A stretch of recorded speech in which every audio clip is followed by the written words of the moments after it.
Oakland County Sheriff Michael Bouchard, who joins us now on the Oakland County Megacast. Sheriff Bouchard, thank you for being with us today. Hey, my pleasure. Thanks for having me. How are you? How are your sheriffs doing? Well, our deputies are challenged. I have to be honest with you. It's a difficult time in law enforcement. The terrible actions by a few in Minneapolis or elsewhere don't reflect, quite frankly, on the character and integrity and professionalism of the vast majority of those in law enforcement. But somehow a lot of that negativity is being foisted on them. They're hearing themselves being yelled at, the names called. And, most of the people that put on a uniform, whether it's at home or abroad, police or fire service, military, do so because they want to make a difference. They don't do it because the pay is great, because it's not. They don't do it for the hours, because they're not great hours. They do it because they want to make a difference. And that's where the heart and soul of most men and women that put on a uniform, especially the ones that I'm honored to work with that I've seen. I can't speak for everybody, but certainly the ones that I've seen.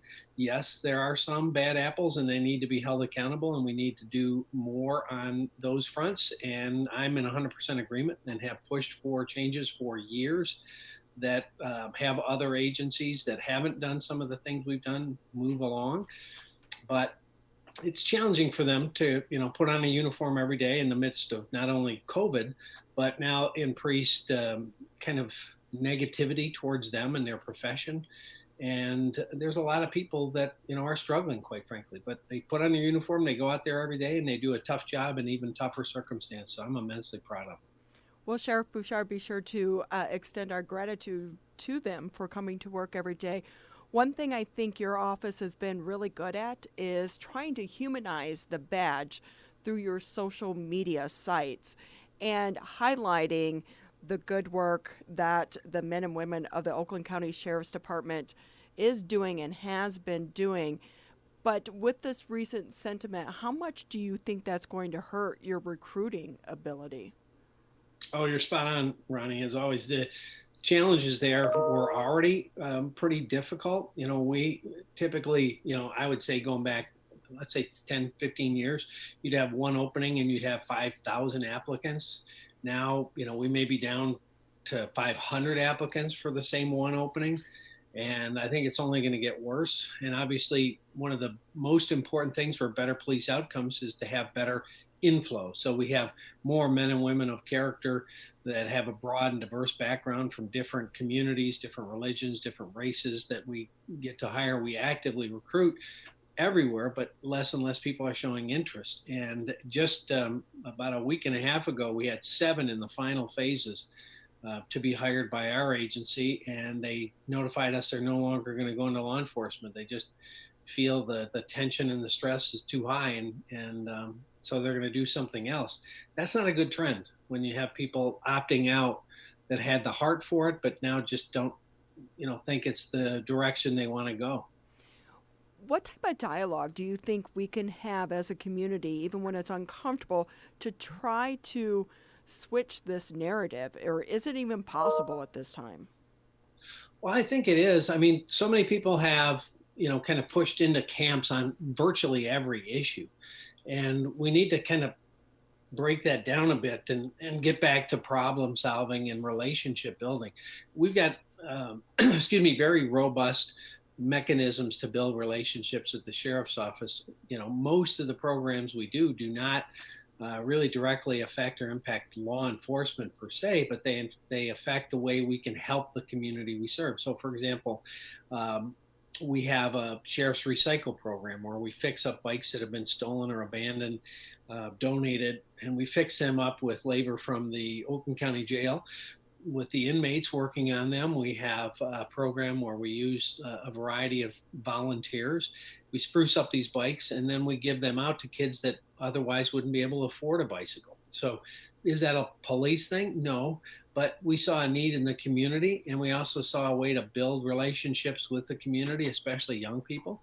And so that was one of the programs I launched. We have probably 15 or 20 programs that are just that. They're targeted on a need of the community that really has nothing to do with law enforcement. So, for example, we partner with Variety Feeds Kids, and it's the only program of its kind in the country. We feed 4 elementary schools when they were still in session in Pontiac. Every Friday, our deputies would hand out food to all the kids going home because most of them were below the poverty line and didn't have the ability to have food in the house for the weekend. And this would be enough food to carry them through the weekend. So, again, not really a law enforcement thing. It's the lack of food and poverty, but we stepped in with our great partner, Variety Feeds Kids, to fill that void. And a beautiful offspring of that was building relationships with the kids. When we first got in there, a lot of the young kids were hesitant and shy of seeing the uniform, and some would even say their relatives were in our jail. And now they come running up, they hug our deputies, they show them their report cards. They're building those relationships, which will be great in the future. And hopefully some of them will want to do law enforcement as a career. So, we're trying to get through this with positive programming. We're trying to uplift our men and women with support. We've had to expand our peer-to-peer support programs because you may or may not know, but last year more police officers committed suicide than died in the line of duty. So on top of the dangerous profession, it's stressful. So, we've got a lot of balls in the air we're juggling, and we're trying to do that simultaneously with recruiting more men and women of character from broad and diverse backgrounds, because we're down about 50, 60 people. We have vacancies right now. So staffing is an issue, and now we came out with this mask mandate. How is your department going to handle that? Well, we've handled all these from the beginning that, we respond to 100% of the complaints, of any kind of complaint. So even before this, so if your neighbor was cutting your, too close to the edge of your property and neighbors were getting in arguments over different things, we respond to every call, and we have since COVID started.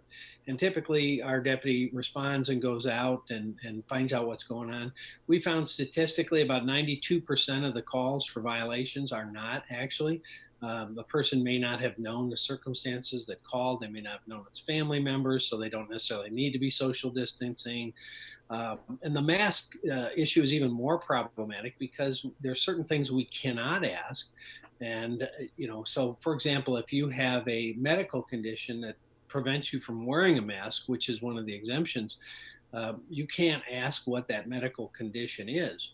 And so, puts a lot of awkward positioning on folks, and there's other exemptions too. So basically in fact, I think the Oakland County Executive through its health department is putting out a notice today, basically, that if you have an issue where someone comes to a business and refuses to follow that business's guidelines, which, is wearing a mask or whatever, the old no shirt, no service, no shoes, no service. Now, a business can add as part of the new requirements, no mask, no service. Well, if somebody refuses to leave or comply, that's within that business's right. And the Oakland County Health Department saying call police for a trespass complaint.